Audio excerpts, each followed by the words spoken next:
everybody.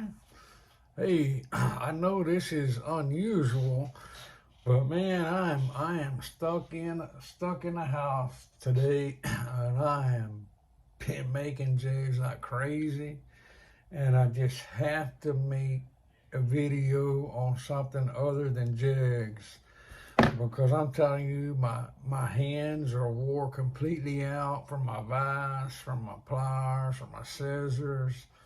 So anyway, we're in this winter storm and really can't go nowhere. So anyway, I can't. I'd rather be on the lake fishing. I ain't kidding you. Anyway, this video, y'all, is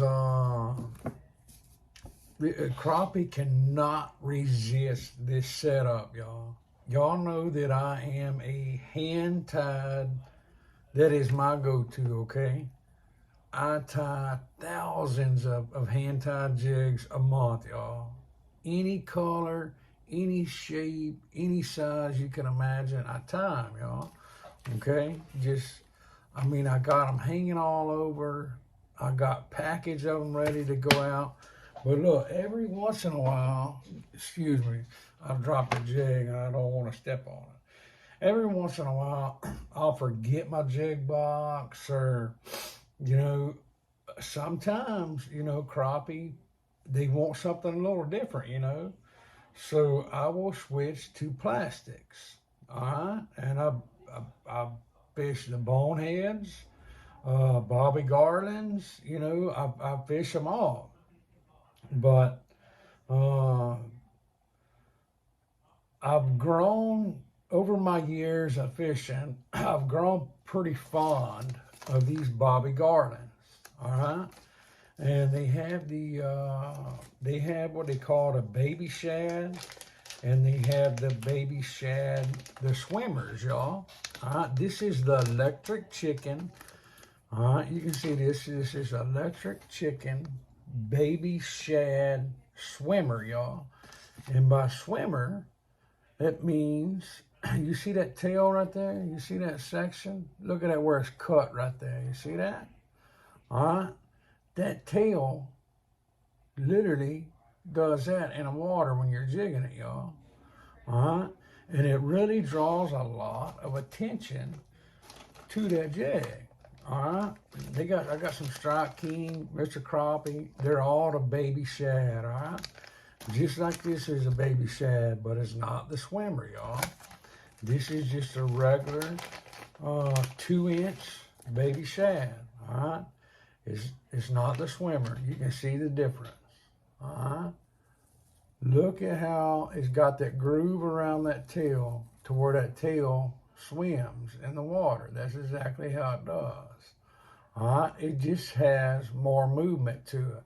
All right, it's got the little paddle on the end of it that helps it move in the water. Water catches that and it moves. It's got a lot of action to it, y'all. It does have more action than just a straight tail shad, okay?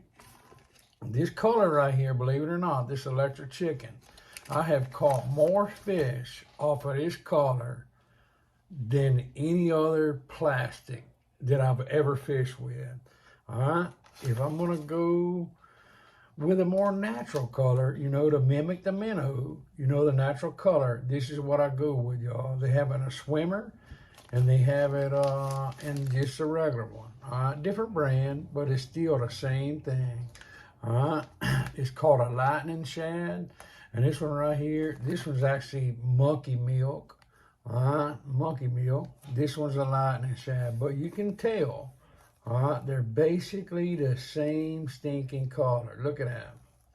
Okay, really no difference. Just two different makers. All right, but so say I forgot my jig box, or I wanted to try something different, and I had to stop by Academy or Walmart, wherever, and I had to get some jig heads, right? So we are gonna go. Look here. This is a 1/8. Eagle Claw ball head. All right, there you go. You buy them in a pack of 25. These actually come from Academy. They were regular $5.99, and I seen them they had them for $3.47. I said, you know what? Man, that's pretty cheap. So I'm going to pick some of these up, and I'm going to throw them in my tackle box, because you can never tell. All right, everybody knows, well, most people know, they put this little keeper, all right? They put that little keeper right there. You see where I'm pointing my pen to? They put that little keeper on there, right there, to actually hold your worm on, hold your plastic on.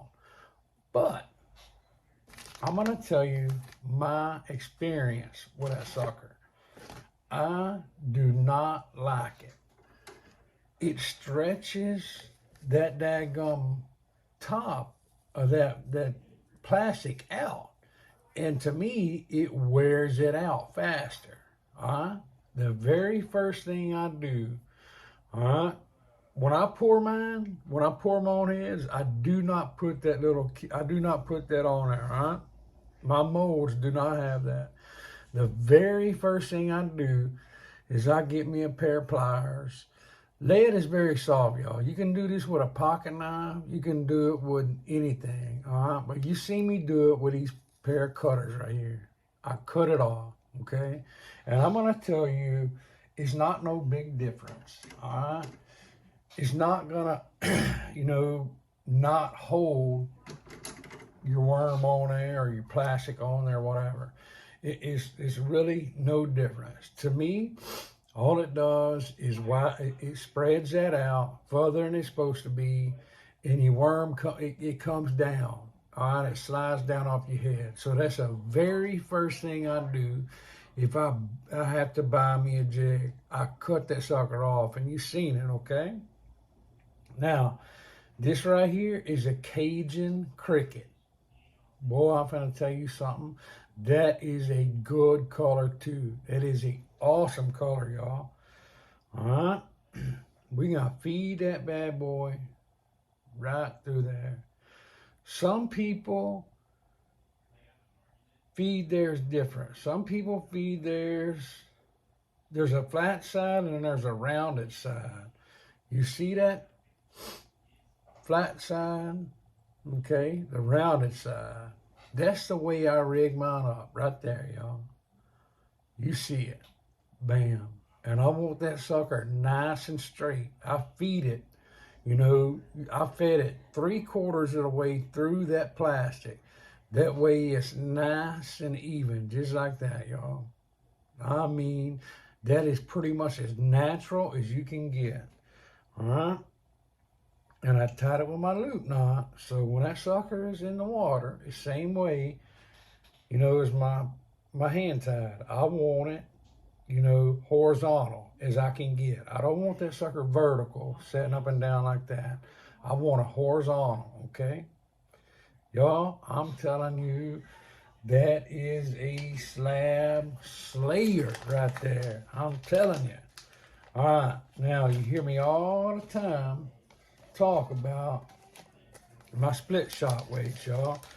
This right here, you can see, that's a number seven split shot weight. It's removable, all right? You can put that sucker on and off, okay? It's got the little tabs on the back. You can take it on and off, right? You can do this with a pair of pliers. I see people do it with their mouth.